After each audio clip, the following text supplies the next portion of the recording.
This is CBC Nova Scotia News. Tonight, holiday shift. Feed Nova Scotia ends its traditional Christmas programs. Shoreline future, how new municipal councillors could shape Nova Scotia's coastal protection plans. And final push, the race to be mayor of CBRM pits tradition against change. Another frosty start to Friday morning, but recovering nicely. Lots of sunshine and warming temperatures into the long range. Your full forecast is coming up. Good evening. Christmas might look a little different this year at food banks across the province. Feed Nova Scotia is ending its traditional Christmas programs. Instead, they are implementing a new holiday fund that they say will reach a greater number of people in a more equitable way. Nicholas Seguin reports. Small-town food banks are struggling to keep their heads above water, preparing for a busy holiday season as more people show up at their doors. People who work can work 2-3 jobs and still can't seem to get ahead. It's a struggle not just for people who live in the city. With a change to Feed Nova Scotia's programming, food banks like this one in Windsor will be getting a boost this year thanks to a new holiday fund. It became clear that the Christmas registry wasn't the most impactful or resource-efficient way to help people throughout Nova Scotia. For 30 years, Feed Nova Scotia ran a Christmas registry to help give turkey dinners to people in need. But that effort was mostly concentrated here in HRM, leaving out food banks outside the city. Still, Avery says the cost was ballooning, mostly going to staffing and distribution. It was costing upwards of $400,000. It was taking, 7 full-time contract staff to bring on just to be able to serve this community here in the inner city. This year, a $450,000 holiday fund has been distributed to 140 food aid organizations across the province to use for the special occasions that matter to their clients, not just Christmas. Everybody's treated fairly, right? Where before we had to, try to scrimp and save and try to, get from this group or that group. And like I said, these groups aren't there anymore. So, you're getting less and less each year, right? Panzik says her food bank will still focus on turkey dinners because that's what most of their clients want. But in Halifax, it's a different story. We haven't done the hamper program for at least a couple of years. Here at Brunswick Street Mission, Harrison estimates 40% of clients don't celebrate Christmas. I think that any sort of Christmassy type stuff can create a bit of a boundary to people who maybe aren't Christian. Harrison says another large group of her food bank's clients couldn't cook a turkey at all because they're living in a tent. She plans to use the money to hand out emergency kits during the holidays to help people survive the winter. Nicholas Sagan, CBC News, Halifax.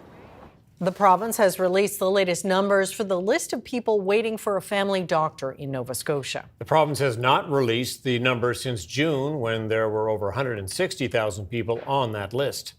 As of October the 4th, there are over 145,000 Nova Scotians on the Need of Family Practice Registry. According to a news release, 11,501 people were assigned a family doctor in September. Another 7,800 people were removed from the list after confirming they have a healthcare provider. Premier Tim Houston interprets the dip in the numbers as a sign the situation has, in his words, stabilized. It definitely has taken time. But I'm optimistic that what we're seeing now is the results of investments and initiatives that we've been making, that we're starting to see that progress. So I look at it that it kind of, we were on a downward trajectory when we came into government. We ultimately stabilized it, and now I think we're seeing progress. Liberal leader Zach Churchill says he's skeptical the just-released numbers are an accurate view of just how many people need sustained and regular care. I've talked to patients who go to primary care clinics. Those are for people without a family doctor.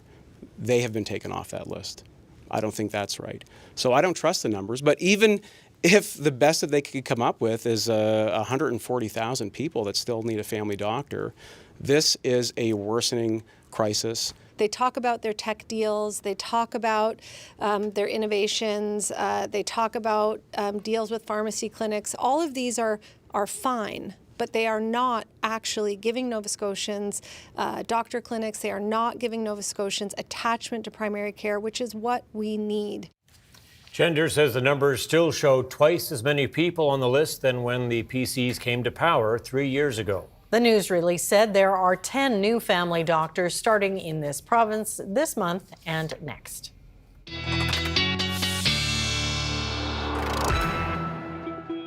Quick check on the weather forecast now. Here's Ryan Snoddon. Yes, and still feeling fallish. Very. Another chilly start this morning. A few windshields needing scraped, and that'll be the case again for Friday morning with another very chilly start. We've been seeing some high cloud cover fanning in across the province for today, and we're going to continue to see that retreat as we move into tonight. And by the time we get to Friday morning, again, that frosty start, lots of sunshine, some fog patches.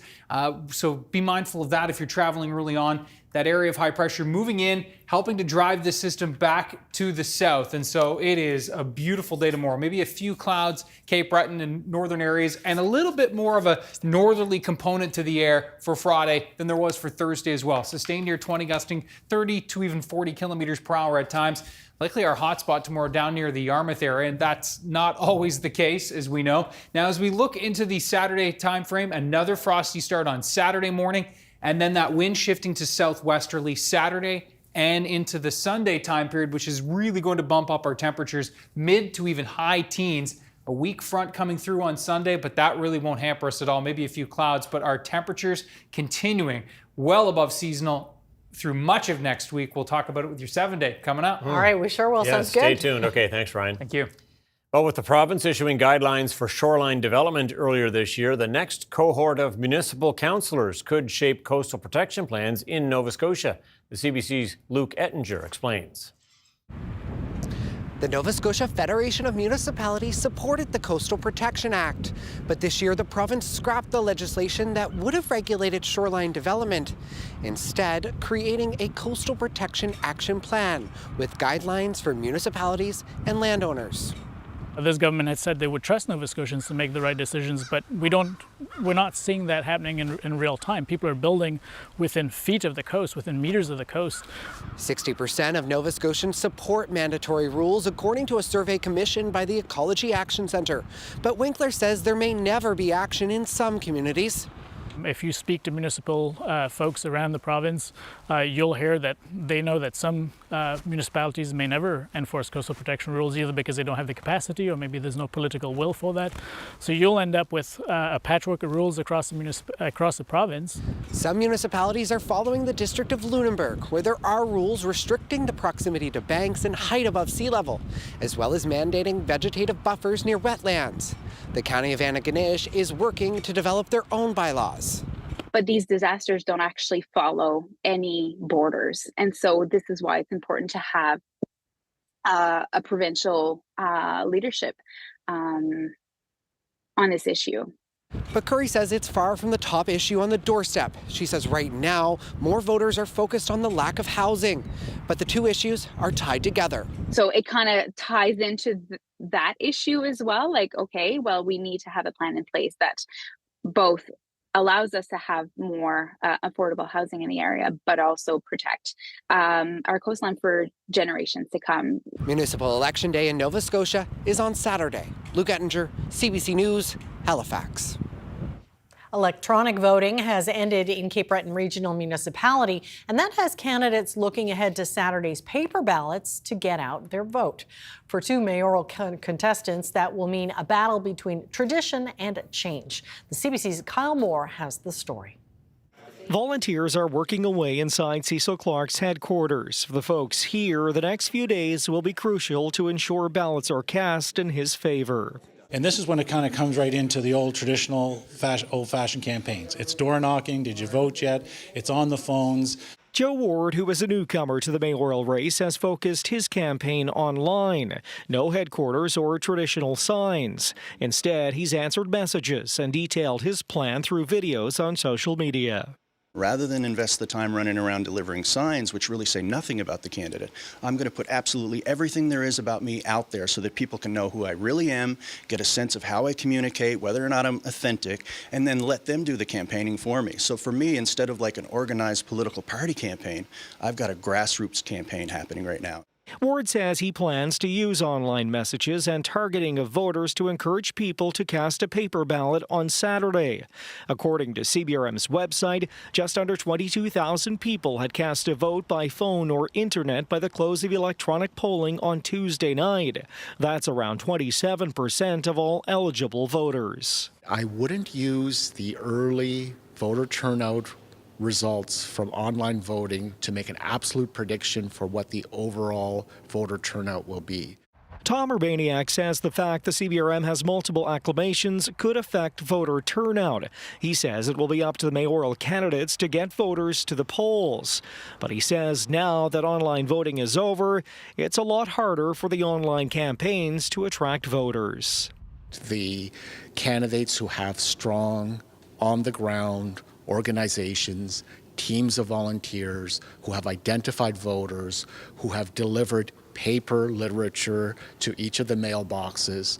These are the campaigns that are well placed to gear up for in-person paper balloting. 9 people are running to be CBRM's next mayor.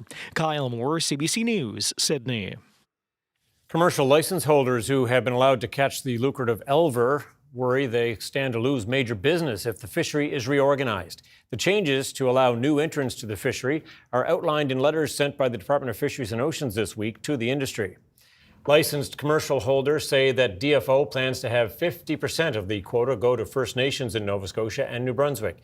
And Stanley King of Atlantic Elver Fishery, one of the commercial license holders, says it will mean his company can catch fewer elvers, affecting his bottom line. No, I don't agree with it at all. And I don't think anybody in the industry does. It's going to be pretty devastating. We understand the minister's intent behind it, but it's clear that she does not understand this fishery very well. It seems like a misguided attempt to compensate fishermen for the closures over the last few years, which were, caused by mismanagement. And just like this expropriation and the last, DFO wants us to bear 100% of the cost, while the government contributes absolutely nothing.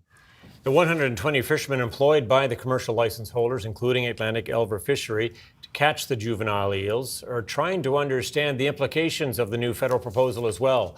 They would now get a slice of the overall quota and fish as individuals, not employees of a company. Some, like fisherman Austin Townsend, worry it will lead to too many players in the fishery. I don't really understand what the line of thinking is. Maybe they know something I don't, but I don't think adding more people into the fishery, that are non-First Nations people into the fishery, will help our problem whatsoever. I think that's just going to make it harder to enforce, and it's going to make it harder for us to get by, make a living off of it. Townsend worries he will have to sell his catch to a middle person who will take a cut of his income. DFO's proposed changes follow a number of chaotic years along Nova Scotia and New Brunswick rivers where the baby eels are fished. Some schools in Nova Scotia are going to get extra help to try to deal with rising levels of violence in the classroom and on school grounds. The Education Department will be spending almost $1 million on a pilot project to hire 47 staffers whose job it will be to focus on ways to tackle the problem. Education Minister Becky Drouin rejects the suggestion this one initiative won't help much, given there are 373 schools across the system and only a few dozen will benefit from these extra resources. This is just one step that we're taking of many, many steps that we're taking to support safe schools. So this adds to the pilots that are already underway across the province that have come forward through Ideas for Education.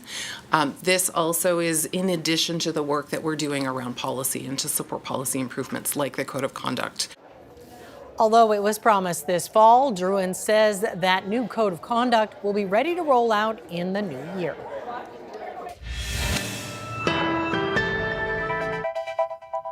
And a live look through the lens of our harbor cam this evening. Sun setting, that time of night, evenings getting shorter, aren't they? That is true. Daytime. All right, we've got Ryan up next with the full weather forecast. We'll see you in just a few minutes.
All right. Well, we didn't discuss this before, but if we were going to pick a team color, I know there was maybe it no would be memo, honestly. burgundy.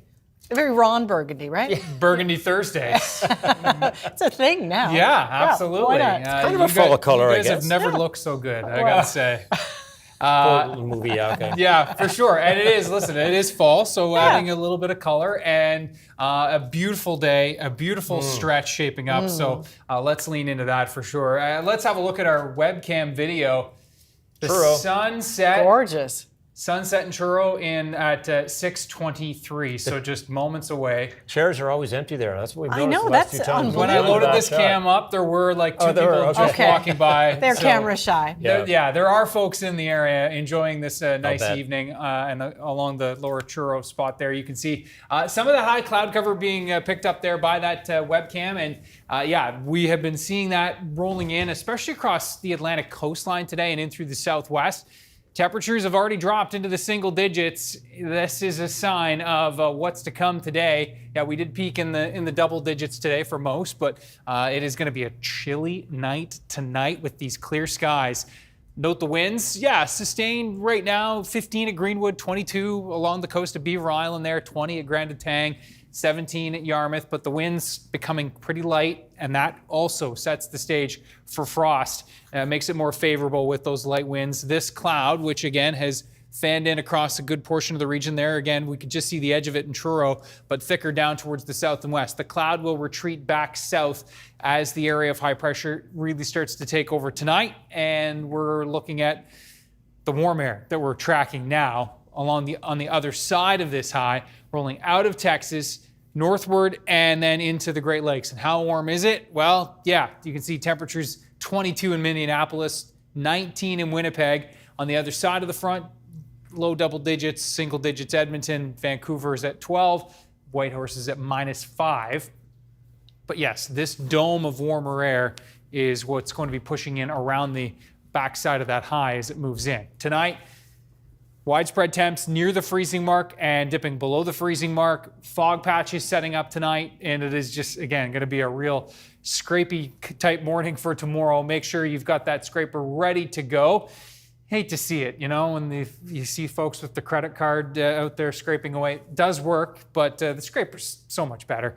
So as we work our way through tonight, you can see by the time we get to tomorrow morning, those clear skies, couple of clouds kicking around along that Northumberland shore tomorrow and into Cape Breton. That's where the winds are going to be more pronounced as well. Temperatures 11, 12, 13 degrees for Cape Breton with those winds in from the north. And that's going to be the case along that Northumberland shore as well. And so onshore winds closer to 12 degrees. I mean, water temperatures are still 16 degrees. So northerly flow doesn't have as much of an impact along the coast. Down towards the Halifax area should be near 14 degrees for tomorrow, and a beautiful day through the valley and down into the south and west. And as we mentioned earlier, not too often is Yarmouth the hot spot, but that looks to be the case for tomorrow. As we look into the Saturday time frame, onshore winds for Yarmouth, Tri-County, but the rest of the province, 15, 16, 17 degrees, and even a little bit warmer possibly on Sunday. This front is going to be a factor on Sunday. As it sinks south, we'll see some increasing clouds as we move into the afternoon. And yeah, with that southwest wind, temperatures still staying warm. And so that frontal boundary will just be bringing essentially a few clouds, but not perhaps as much as a mix of sun and cloud into the afternoon.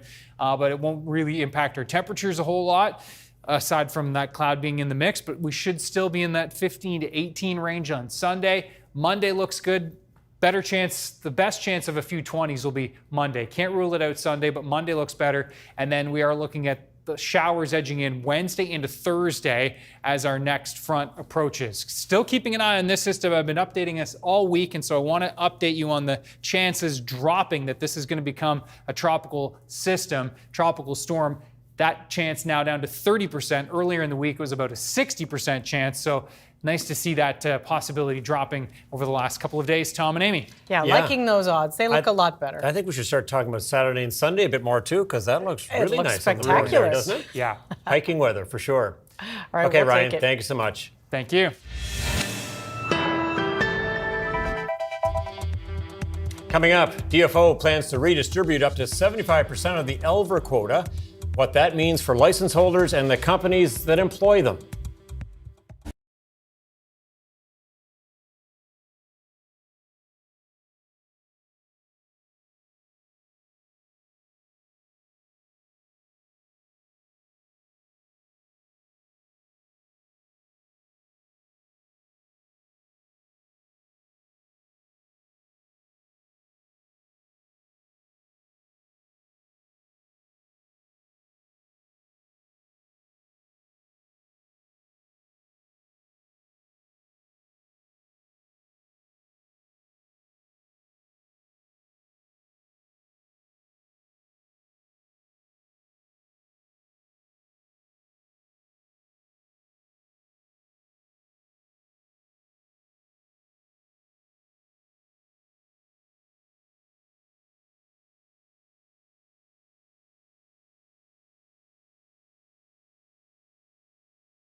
The federal government's plan to reallocate quota in the Elver fishery, allowing new people to participate, is raising some questions for some.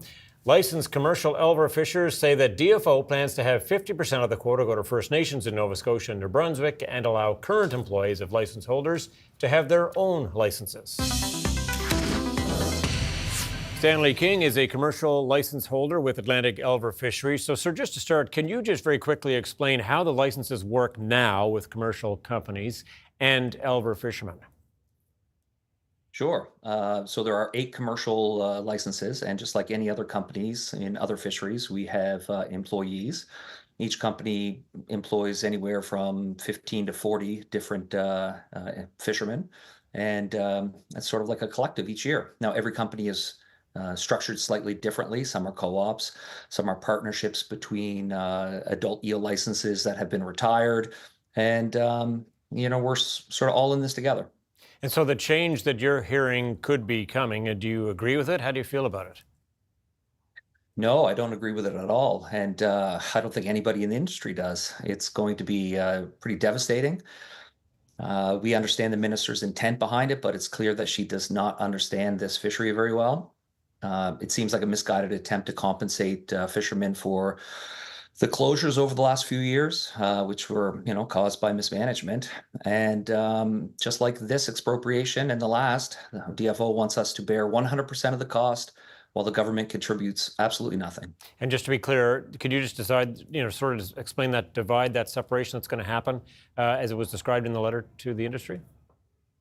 Sure. Well, in June, we got a letter informing us that 50% of our quota would be reallocated to First Nations communities.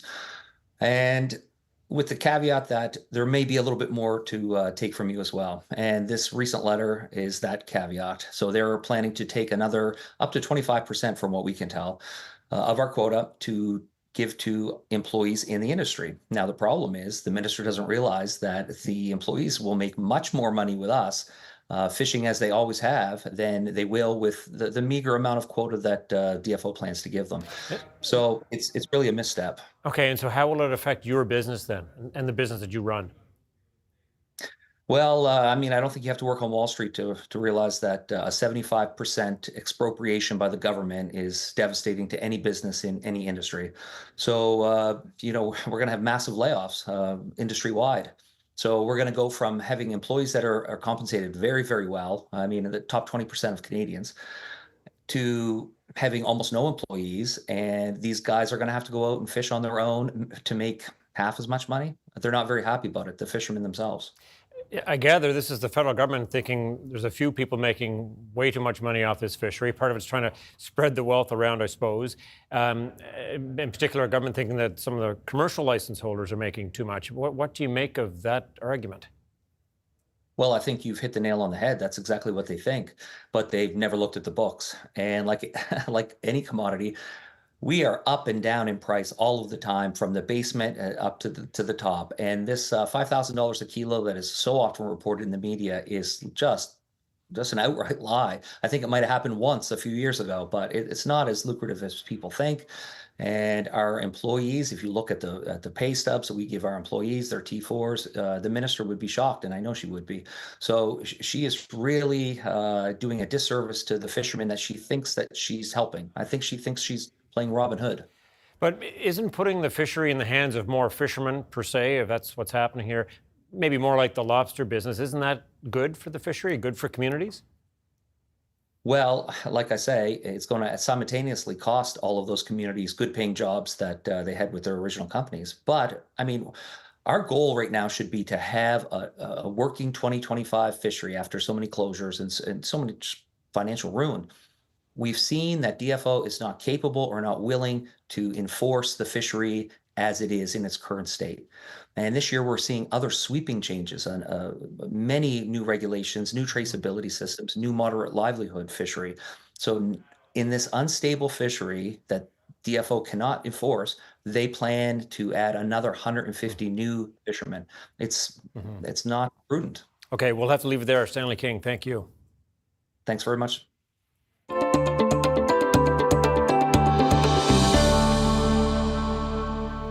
Researchers at Cavendish Farms are trying to grow a potato better suited to PEI's climate. Officials want it to be more resistant to things like drought and potato wart, but it's a long process involving hundreds of thousands of plants. Nancy Russell reports. This is just one of 6 greenhouses here at the Cavendish Research Centre. They grow 50,000 plantlets twice a year. The $12.5 million facility opened in 2020 with the goal of breeding potato varieties suited for PEI's climate. So the key challenges we face as an industry on the island are drought resistance is one, resistance to verticillium or potato early die as we know it, and resistance to scab.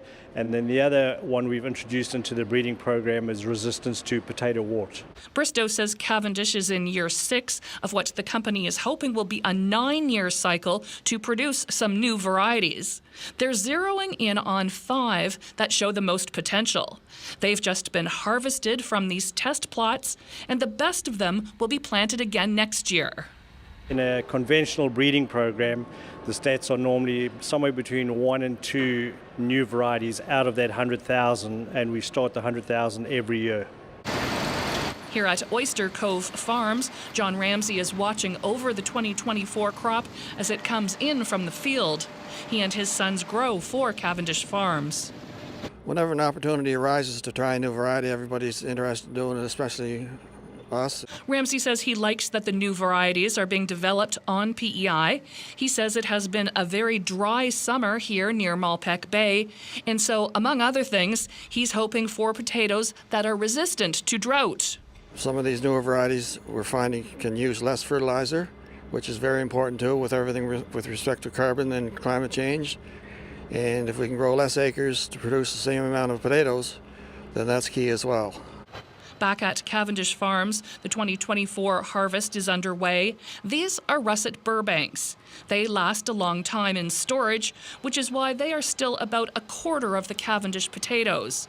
But they are slowly being replaced by the new varieties. Researchers are hoping to speed up that process. What we would like to see in the future is added technology where we can identify traits earlier on. Every year we can shave off it is going to be better for the environment and better for our growers. From 100,000 plantlets to someday growing in a field. One of these could eventually become the newest potato variety for PEI. Nancy Russell, CBC News, New Annan.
Welcome back. India shot back at Canada today after Prime Minister Trudeau accused Indian agents of being behind crimes here, including extortion, home invasions, and murders. Salima Shivji has the latest. We will naturally reject more denials from India's Foreign Affairs Ministry. Investigations have revealed mere days after another round of severe allegations from Canada that Indian agents were engaged in criminal activity against Canadians. The current crisis in the relationship has been precipitated by Trudeau government's baseless allegations. This is all Justin Trudeau's fault, India maintains, arguing Canada's Prime Minister is targeting India's diplomats without evidence. There's a clear pattern to smear India. Square that with this testimony under oath. The Indian government made a horrific mistake in thinking that they could interfere. Two different versions in a very bitter public dispute. As diplomats in both countries pack up, forced to leave their posts, after both India and Canada kicked out the other country's top-level diplomats. Who's the real terrorist? At the heart of India's argument that Canada doesn't stop this. Rallies and violent threats, they say, from pro-Khalistan activists in Canada. Indian officials convinced the diplomatic fight is all because Trudeau wants votes from the Sikh community. That view has widespread support in India. The minor political gains should not dictate your foreign policy with an important partner. At this market in Delhi, there's pride that India is standing up to a Western country. I'm very happy that India's got a spine now. And a lot of disdain for Trudeau. So he's doing this to give a macho look so that he can win the election. If Trudeau goes away, then I think it will be solved very easily. But that hope on the streets that this tension will fade soon is completely absent from the statements we're hearing from Indian officials. The gulf between Canada and India is now wider than ever. Salima Shivji, CBC News, Delhi. Israel says it has killed the leader of Hamas. It says Yahya Sinwar was in a group of 3 who died in southern Gaza. Prime Minister Benjamin Netanyahu prepared an address to the country. Crystal Gumansing has more. Israeli Prime Minister Benjamin Netanyahu telling Israelis and the world, quote, "Today we have settled the score. Today evil was dealt a blow." אזרחי ישראל, לפני שנה חגגנו את חג הסוכות. The recorded statement followed official confirmation that the head of Hamas, Yahya Sinwar, was killed Wednesday. Israel Defense Forces say his body was one of 3 militants killed in fighting in Rafah. The news prompted hostage families like Omer Nutras to call on officials to do everything they can to get him and the others back. This is a critical, time-sensitive development as it relates to the hostages. Their lives are in great danger now, more than ever. We're calling on the Israeli government and the U.S. administration to act swiftly and do whatever is needed to reach a deal. 101 hostages are believed to still be held in Gaza. It's unclear how many are still alive. Sinwar, 61, was seen as the mastermind behind the October 7th attacks. Netanyahu says this is an important time in the war and vowed to keep fighting full force until all the loved ones are home. Thabet Al-Amour is a Palestinian writer and political analyst in Khan Yunis. The Palestinian resistance will not stop, he says. The Palestinian people will not surrender. But that is exactly what Israel's Defense Minister Yoav Gallant is calling for. All of Hamas to surrender and for every hostage to be freed. Crystal Gamansing, CBC News, Jerusalem. The U.S. says it has carried out strikes against Yemen's Houthi militia, hitting 5 underground weapon storage sites. It's the latest response to the Houthis' intervention in the Gaza conflict. They've waged assaults on Red Sea shipping, hitting almost 100 vessels in solidarity, they say, with Gaza. And last month, a missile reached Israel. Israel struck the Houthis 2 weeks later. The U.S. had carried out 15 strikes after that. Officials say the damage inflicted in today's is being assessed. Ukrainian President Volodymyr Zelensky today pitched his self-styled victory plan for the war with Russia to NATO. The plan includes 2 requests Zelensky has not been granted yet: immediate admission to NATO, and permission to use Western weaponry deep inside Russia. We propose placing on Ukrainian land a deterrence package that would either force Russia to participate in real peace negotiations or allow for the destruction of their military targets. Zelensky told NATO members his plan would end the war within a year. New NATO chief Mark Rutte says eventually NATO membership will happen, but Zelensky's plan needs more discussion.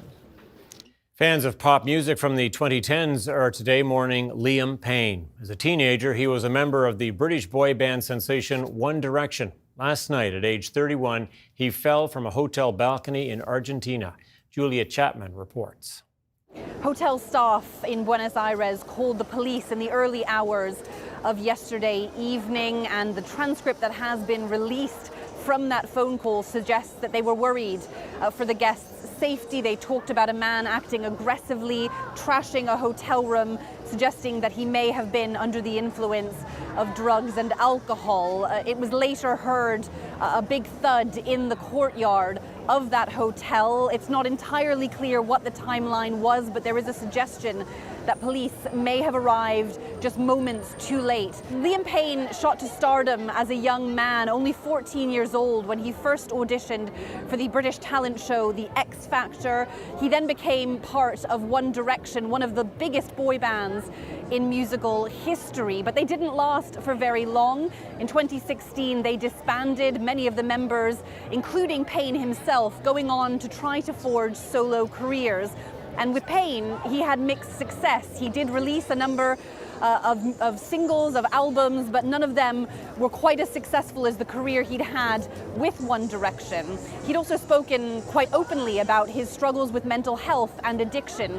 His family say that they are heartbroken and that Liam will forever live in their hearts. They'll remember him for his kind, funny, and brave soul. The British Prime Minister, Sir Keir Starmer, said that he was sending his condolences to Payne's family. He said that One Direction were one of the biggest bands in history, and some fans that we've been speaking to here in London shared their thoughts on his passing. Sometimes you see things like that and it's not real. So I was like looking on Google and Twitter and stuff, and then saw that it was real. I just didn't really believe it. And I was very, very shocked because, as most of people from my generation, we grew up with One Direction, we grew up with Liam Payne. Well, the exact circumstances around Payne's death are still being investigated. He leaves behind a 7-year-old son and many, many fans who are mourning his untimely death at the age of 31. Julia Chapman, CBC News, London. They become the holy grail of pop music, Taylor Swift tickets. But fans pursuing that quest face a new challenge on their journey: phony sales offers online. Lisa Shing has the story.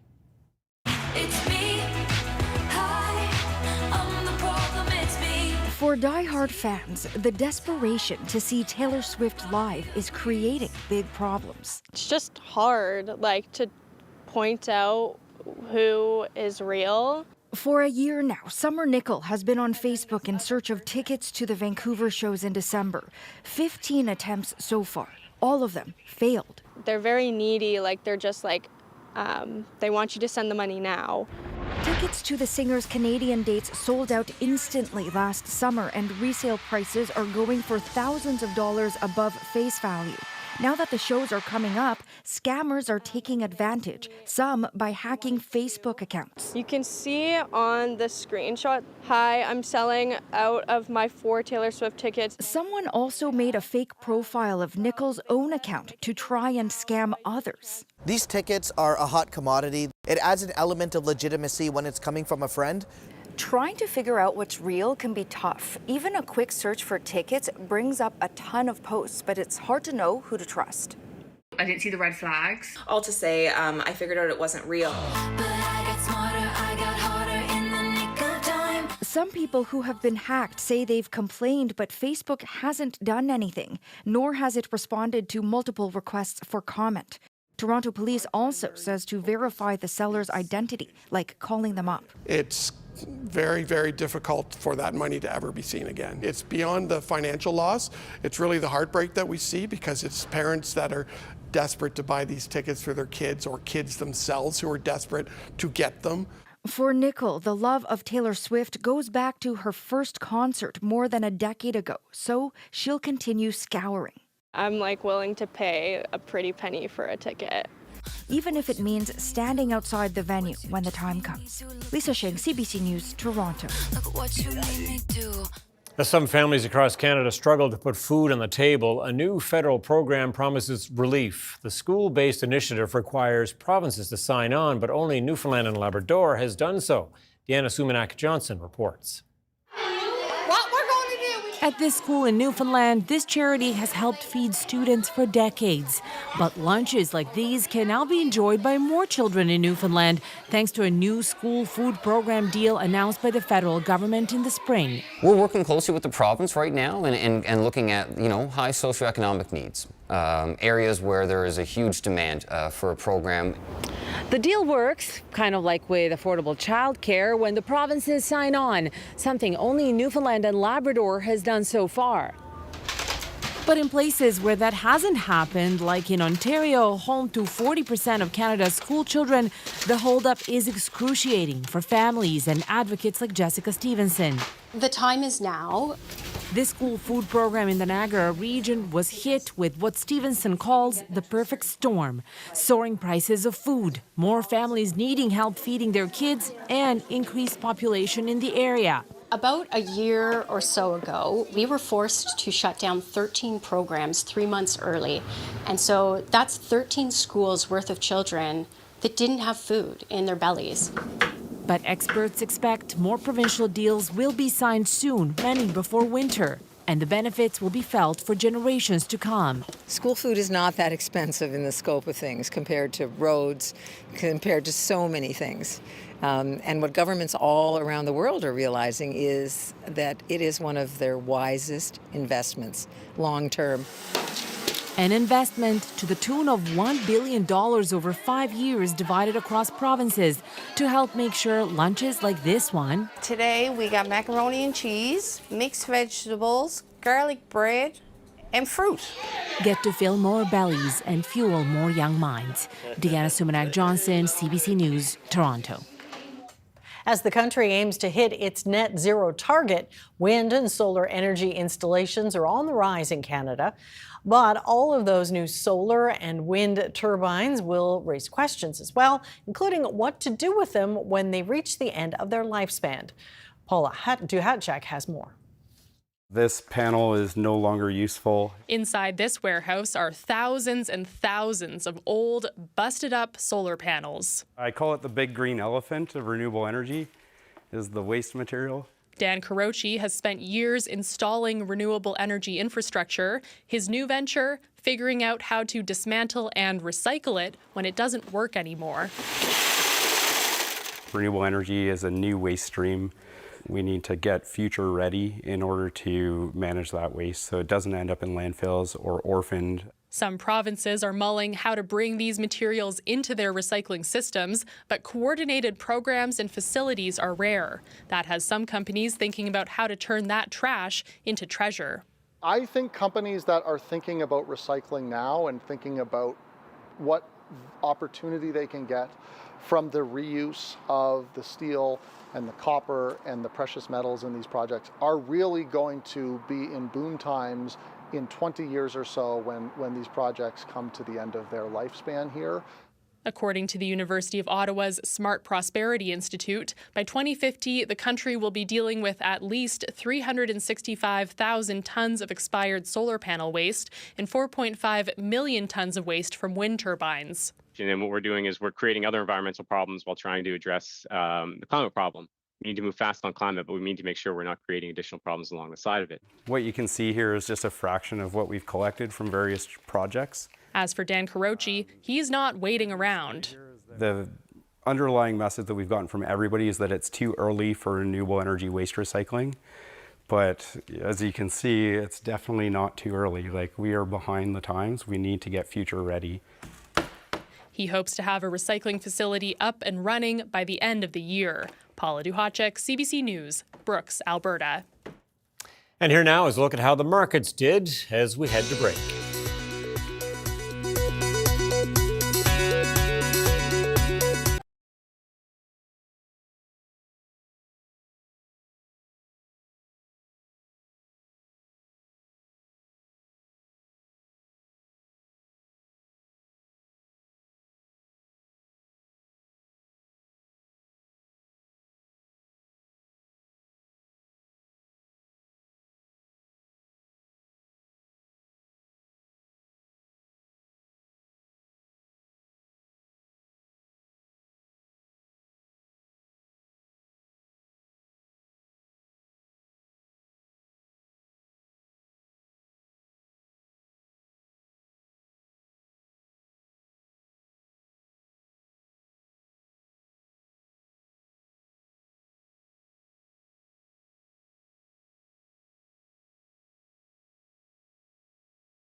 Yeah, the weekend, huh? It sounds good. Doesn't it sound good? I know, good. and Looks it's good on the Thursday. weatherboard. You know, we're allowed to talk about sure. the weekend. And tomorrow, I mean, the lead into the weekend even looks good. And it's just it's so nice. The fall colors are popping. We've got sunshine. It's all coming together like you planned it. It's all coming up roses for sure. Have a look at our viewer picture of the day. We'll zoom in on this one into the Dartmouth area, and beautiful scene here from Oak Hill Lake.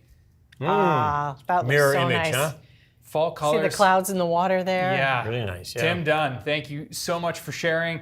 You know, when I opened up the inbox today, there were 15 new emails, 15 new pictures. Unfortunately, I can only pick one, thanks to Tim, but keep them coming.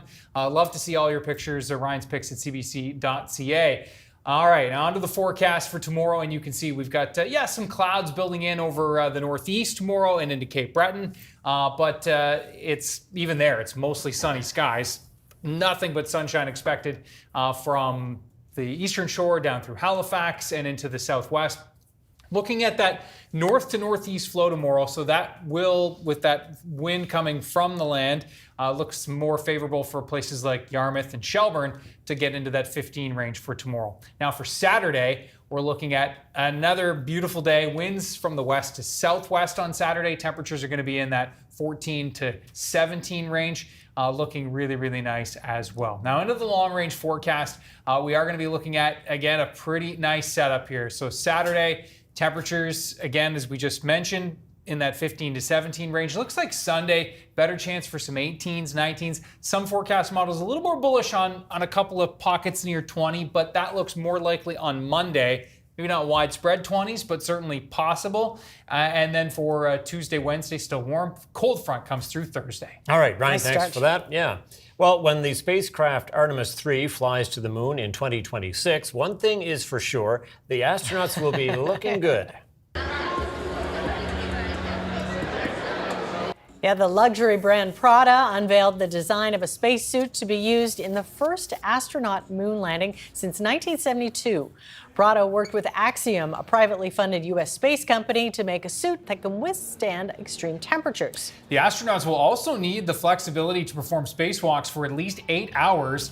As the space exploration and tourism industries grow, luxury brands are exploring partnerships. Gotta look good at the same time. They'll be looking good. All right. That is it for us tonight. Thanks so much for watching. We'll see you next time. Good night. Good night.